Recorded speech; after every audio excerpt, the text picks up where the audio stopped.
ఇప్పుడు శ్యాంప్రసాద్ రెడ్డి గారు అసలు యాక్చువల్గా ఈ జబర్దస్త్లు గట్ట ప్రారంభమయ్యాక ఆయన సినిమాలు ఊసేత్తడం అనేసాడు.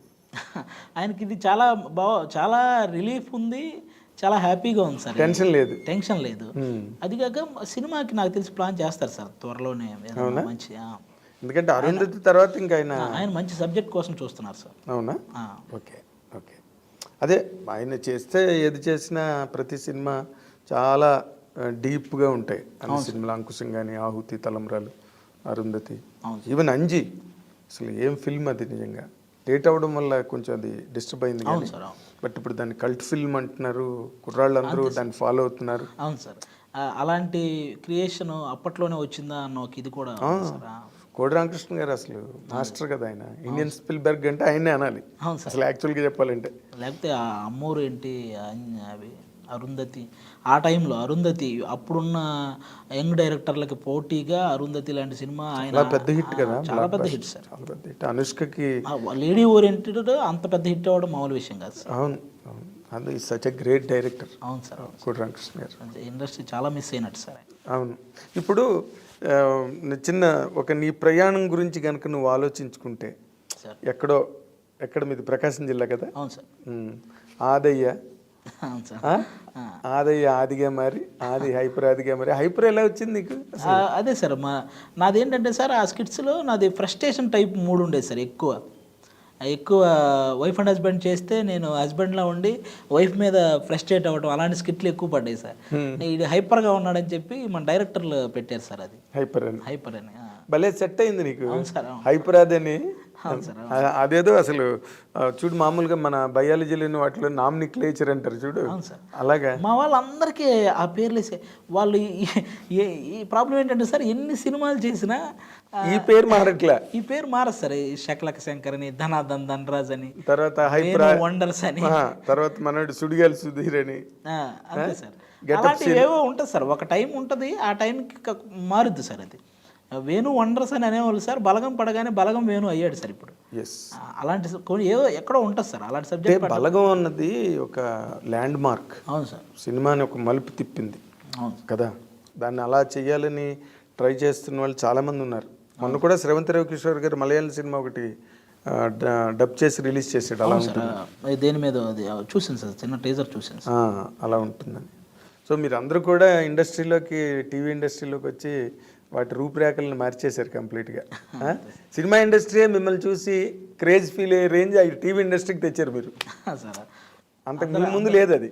ఏదో టీవీ సీరియల్స్ ఆ విధి గిది ఏవో నడుస్తుండేవి. అందరు సపోర్ట్ సార్, అంతే సార్. మనము ఏదన్నా సినిమా జబర్దస్త్ పీక్ చేసే టైంలో కూడా ఎవరైనా మన సినిమా వాళ్ళు కనపడితే వాళ్ళు కూడా మీరు చూస్తుంటాం చాలా బాగుంటుందా అని అన్నప్పుడు ఇంకా అది అంతే రకాలుగా బూస్టప్ సార్. మీరు స్టార్డమ్ కదా, ఇంకేంటి దాన్నే స్టార్డమ్ అంటారు.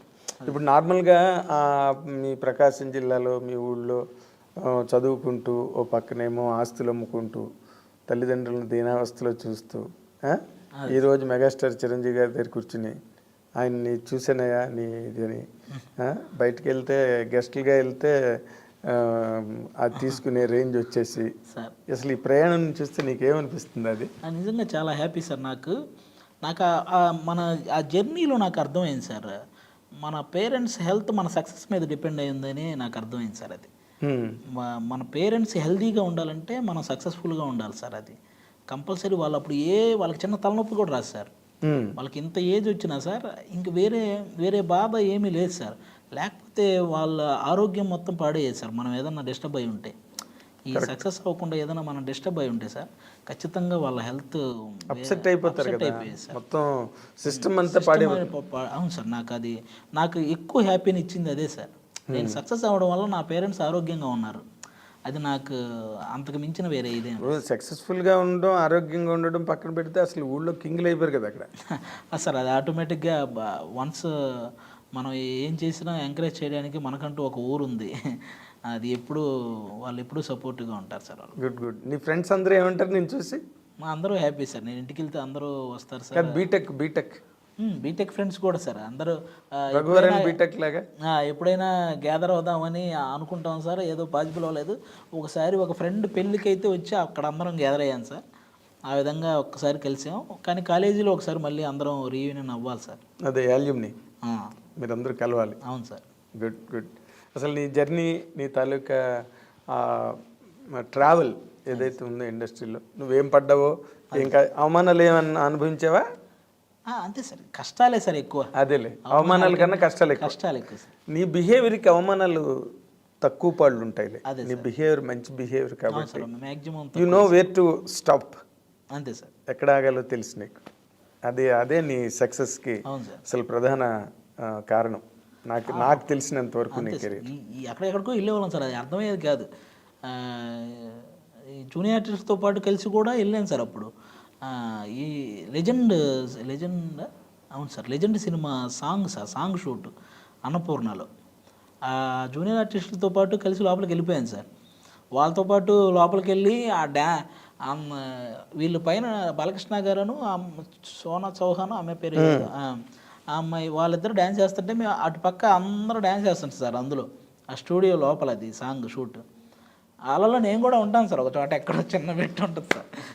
అది బాగా గమనిస్తే కానీ ఎక్కడో చిన్నది కాదు, హైపరాది నటించిన అని ఇప్పుడు అంటే నువ్వు కనిపించవు కానీ నీ ఫస్ట్ రిక్షా షాట్ లాగా అది ఎక్కడో బాగా ఎతికి దాన్ని ఆపి చూస్తే కానీ అక్కడ నేను తెలియదు సార్. అవునా? అలా అది ఒక్కటేనా, ఇలాంటి ఎగ్జాంపుల్స్ ఉన్నాయా? అలా వెళ్ళాను సార్ లోపలికి, ఎక్కడికెక్కడికి వెళ్ళామో కూడా తెలియదు సార్. సర్టిఫికేట్, నా బీటెక్ సర్టిఫికెట్లు ఎత్తుకొని దాసనారాయణరావు గారి ఇంటికి వెళ్ళిపోయాను సార్. దాసనారాయణ గారి ఇంటికి వెళ్ళిపోయాను. వెళ్ళి లోపలికి వెళ్ళి ఆయనకి నమస్కారం చేసి, సార్ నేను ఇలా బీటెక్ చదివాను సార్, నేను ఆర్టిస్ట్ అవ్వాలనుకున్నాను. ఎంత చదివి ఆర్టిస్ట్ అంటే నేను వెళ్ళేదని జాబ్ చేసుకోవాలి కదా అని అక్కడ. ఎందుకంటే సార్ నా మొత్తము సర్టిఫికెట్లో నాకు 10th 545 సార్, ఇంటర్ 950 సార్ నాది, బీటెక్ 80. ఇవన్నీ చూసి ఆయన ఇంత చదివి నువ్వు ఏదైనా జాబ్ చేసుకోవాలి కానీ ఇక్కడికి వచ్చి ఈ సర్టిఫికెట్లు చూపిస్తావంటే అన్నట్టు అలా తిరిగేసేవాడు సార్ ఇండస్ట్రీలో. ఎవరెవరి ఫేమస్ ఇల్లు, కొంతమందికి ల్యాండ్ కొన్ని ఉంటాయి కదా సార్ మాకు, అట్లా అవన్నీ తెలుసుకొని ఈ సర్టిఫికెట్లు ఎత్తుకొని తిరిగి. నాకు తెలియదు సార్ దీనికి సర్టిఫికెట్లు కావాలని, నాకు తెలియదు సార్. అది ఇవన్నీ తెలియక. సినిమా ఇండస్ట్రీలో సర్టిఫికెట్లు ఎవరికి ఉంటాయి అసలు? ఎవరికి ఉండవు సార్. నాకు ఆ తర్వాత తెలిసింది సార్. నేను రెగ్యులర్గా దేనికైనా ఇవి చూపించాలేమో అనుకొని ఇవి తీసుకెళ్ళేవాడిని సార్. అంటే అంత ఎర్ర బస్సు నువ్వు. అవును సార్. తర్వాత దాసనంటే నువ్వు సక్సెస్ అయ్యి వెళ్ళి కలిసేవాడిని. ఆ తర్వాత నాకు కలిసే ఛాన్స్ రాలేదు సార్. అయ్యో, ఈలోగా ఆయన పోయారు. ఈలోగా ఆయన. అవును సార్. అది బాగుంది. చాలా చాలా ఇంట్రెస్టింగ్గా, చాలా ఇన్స్పైరింగ్గా ఉంది నీ స్టోరీ. అది నువ్వు చాలామందికి ఎగ్జాంపుల్ కావాలి, చాలామందికి ఇన్స్పిరేషన్ కావాలి. నీ తర్వాత ఎంతోమంది నీలాగా జబర్దస్త్కి వచ్చి ఇలా డిఫరెంట్ షోస్ వచ్చి వాళ్ళు కూడా మంచి స్థాయికి వెళ్ళాలి. ఇంకా నువ్వు చేయాల్సినవి ఇంకా 2-3 ఉన్నాయి. డైరెక్షన్ చేయాలి, నువ్వు హీరోగా చేయాలి. ప్రస్తుతానికి నువ్వు సంపాదనలో పడిపోయినట్టున్నావు రెగ్యులర్గా ఇవన్నీ. అంతే సార్, ఈ రెగ్యులర్గా చేసేవి నాకు కొంచెం సాటిస్ఫాక్షన్ ఉన్నాయి సార్. అందుకే నేను అన్ని రకాలు చేయాలనే ఉన్నాను సార్. అంతే, అందులో పర్టికులర్గా ఇదే చేయాలి అని ఫిక్స్ అవ్వలేదు. అదేలే, వెరీ నైస్. అది యూ హ్యావ్ పాపం నీకున్న బిజీ షెడ్యూల్స్లో వచ్చి మాకు నీ అంతటి నువ్వే ప్రోగ్రామ్ చెప్పి మరి అది నీ గ్రేట్నెస్ రావడం. I dream really specially thank you for that.